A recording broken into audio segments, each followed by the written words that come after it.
Okay, doing a Ruger P85 take apart, 9mm. Most of the Ruger P series are extremely similar, so come apart the same way. This is a decocker model, DC.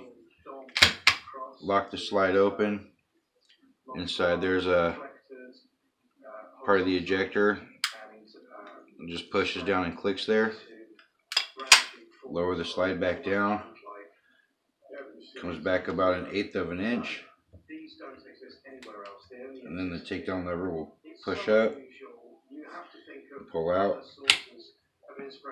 It stays in the gun.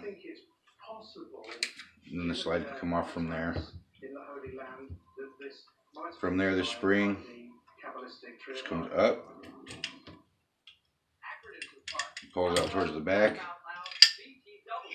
The barrel comes out the same way. And that'll get you down enough for cleaning and maintenance.